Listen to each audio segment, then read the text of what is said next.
So back in the day, this apparatus was inside this cupboard on the left side. So that's what that arm was for. It'd be mounted in that cupboard. So then you would take it, you could pull it out, dump your flour in, or grab this handle, turn it, and then have your flour drop down, and you could kind of sift it. And then that's what that was used for back in the day. When we got this cupboard, it was complete. So anyways, we set it aside. I was thinking about a use for it. So a couple months later, I thought of this idea. Let's give it a whirl and see how it makes out. Heck yeah.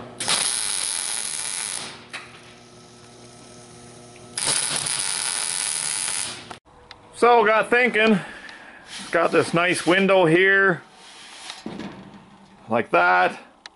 So anyways, tickety-tack, put a couple welds on it. Let's make it into a light.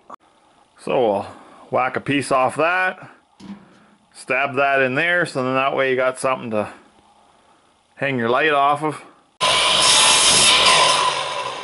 Or, well, just flip it upside down, seeing it's got that. You can either mount it to that, or you know what I mean, put a piece of wood in, do something, then just mount your light assembly in there. Well, got the light assembly, and we'll get that mounted in. Gonna take that off, and then unscrew that and put it there, and have a little tab, so then that way it keeps it resting straight against the wall.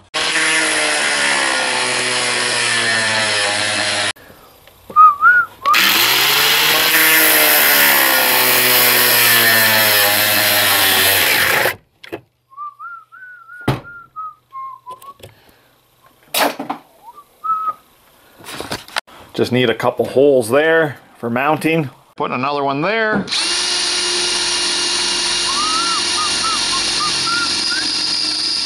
There's a perfect spot on this old garage. Well, we get the level on it. Try our best.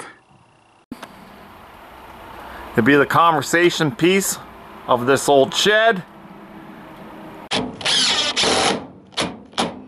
Our mounting bracket works awesome. So for this project, that's the only thing I spent money on, was getting these lights. So even though I paid for them, I'll give them a little free PR. But those lights are working really good. So yeah, everything else I had. So there you go. Well, that light's pretty bright. I think it turned out really good. It might be just as cool as one of those plug-in shag lanterns. But there you go. Thanks for watching today's video. Cheers.